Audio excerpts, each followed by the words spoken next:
گینڈے کا دماغ چھوٹا کیوں ہوتا ہے؟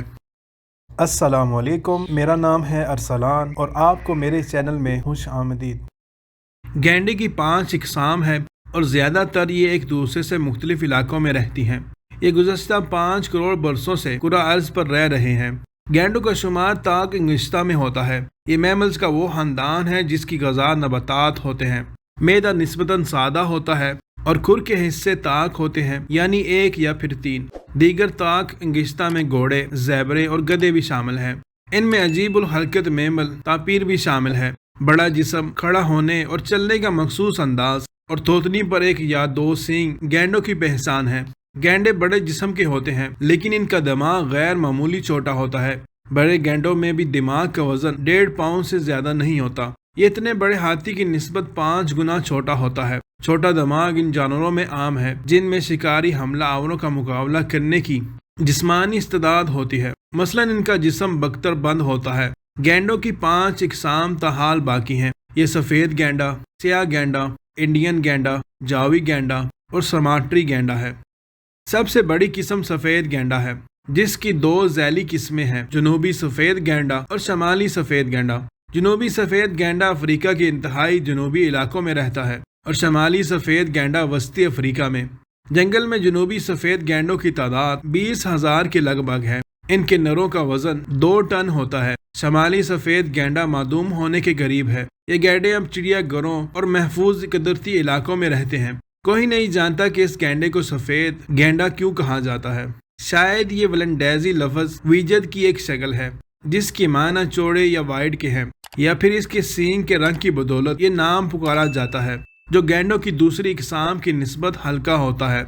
سیاہ گینڈے دراصل بھورے یا سرمئی رنگ کے ہوتے ہیں۔ یہ جنوبی اور وسطی افریقہ میں کثرت سے ہوا کرتے ہیں، لیکن اب ان کی تعداد جنوبی سفید گینڈوں کی نسبت آدھی رہ گئی ہے۔ ان کا وزن 2 ٹن کے قریب ہوتا ہے اور سفید رشتہ داروں کے برعکس ایک گھاس نہیں جاڑیاں کھاتے ہیں۔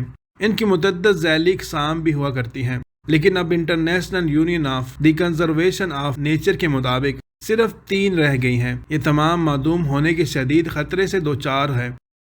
انڈین یا بڑے سینگ والا گینڈا، یہ بھارت اور پاکستان میں کبھی بہت بڑی تعداد میں پایا جاتا تھا، لیکن شکار اور اس کے رہنے کے علاقوں کی تباہی دونوں کے اثرات کے سبب اس کی تعداد آج صرف 4,000 کے قریب رہ گئی ہے۔ پوری طرح نمو پانے جانے والے انڈین گینڈے کا وزن 3 سے 4 ٹن ہوتا ہے۔ اس کی پہچان لمبے، موٹے اور سیاہ سینگ ہیں۔ قیمتی ہونے کی وجہ سے غیر قانونی شکار کرنے والے ان گینڈوں کے پیچھے پڑے رہتے ہیں۔ تاریخی طور پر یہ پہلے گینڈے تھے جو یورپ میں دیکھے گئے۔ ایک کو 1515 میں بحری جہاز سے لزبن لایا گیا۔ اپنے قدرتی ماحول سے دور ہونے کے باعث یہ جلد مر گیا۔ ایک اور انڈین گینڈا 1683 میں انگلستان میں لایا گیا۔ جاوی گینڈا، یہ دنیا کے نایاب میملز میں سے ہے اور جاوا کے مغربی کنارے پر چند درجن کے قریب پائے جاتے ہیں۔ یہ انڈین گینڈے کے قریبی رشتہ دار ہیں، لیکن ان کا جسم اور سینگ چھوٹے ہیں۔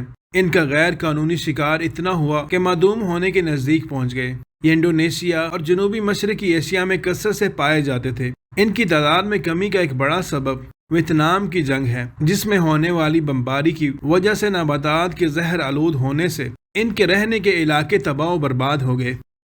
سماٹری گینڈا، یہ بھی اتنے ہی خطرے میں ہے جتنے جاوی گینڈے۔ کسی زمانے میں یہ انڈونیشیا اور جنوبی مشرقی ایشیا میں کثرت سے پائے جاتے تھے۔ ان بالغ گینڈوں کا وزن 2,000 پاؤنڈ سے کبھی کبھار ہی بڑھتا تھا۔ یہ دور حاضر کے سب سے چھوٹے گینڈے ہیں۔ قسم کے لحاظ سے ان کا آبائی وطن سب سہارا افریقی صحرائے اعظم کے جنوب کا علاقہ، جنوب مشرقی ایشیا اور برصغیر ہے۔ یہ مختلف طرح کے علاقوں میں رہتے ہیں جن میں برساتی، نیم برساتی، گھاس کے میدان، جھاڑی والے علاقے اور صحرا شامل ہیں۔ گینڈے نبات خور ہیں، لیکن ان کی غذا کا تعلق ان کے رہنے کے علاقے سے ہوتا ہے۔ سماٹرا اور جاوا کے گینڈے برساتی علاقوں کے نباتات کھاتے ہیں جن میں بعض پھل بھی شامل ہیں۔ سیاہ گینڈے جڑی بوٹیاں اور جھاڑیاں کھاتے ہیں۔ انڈین گینڈے گھاس اور آبی پودے دونوں کھاتے ہیں۔ جاگتے ہوئے اپنا زیادہ وقت کھانے میں گزارتے ہیں۔ یہ دن اور رات دونوں وقت جاگ سکتے ہیں اور اس کا انحصار موسم پر ہوتا ہے۔ اگر موسم زیادہ گرم یا زیادہ سرد ہو تو یہ پانی کے نزدیک رہتے ہیں۔ اگر دنیا میں کوئی ایسا مقام ہے جہاں انسان چاہے گا کہ اسے نہیں ہونا چاہیے تو وہ ہے ہڑبڑا کر دوڑتے ہوئے گینڈے کا راستہ۔ یہ جانور خوف محسوس کرنے پر 30 میل فی گھنٹہ کی رفتار سے ٹکرا سکتا ہے۔ گینڈے کی نظر دوسرے جانوروں کی نسبت کمزور ہوتی ہے، اس لیے بھی ان کے راستے میں آنا برا ثابت ہو سکتا ہے۔ گینڈے کے بارے میں یہ بھی مشہور ہے کہ گینڈے تنہائی پسند ہوتے ہیں، ان میں سب سے قریبی رشتہ ان کی ماں اور بچے ہی ہوتا ہے۔ سامعین محترم، یہ تھی ایک معلوماتی ویڈیو گینڈے کے بارے میں۔ امید کرتا ہوں یہ ویڈیو آپ کے لیے معلوماتی ثابت ہوئی ہوگی۔ ویڈیو پسند آئے تو اس کو لائک کیجیے اور اپنے احباب سے ضرور شیئر کیجیے گا، اور اس طرح کی مزید ویڈیوز کو دیکھنے کے لیے آپ ہمارے چینل کو سبسکرائب کر سکتے ہیں۔ اب میں ملتا ہوں کسی نئی ویڈیو میں، تب تک کے لیے اللہ حافظ۔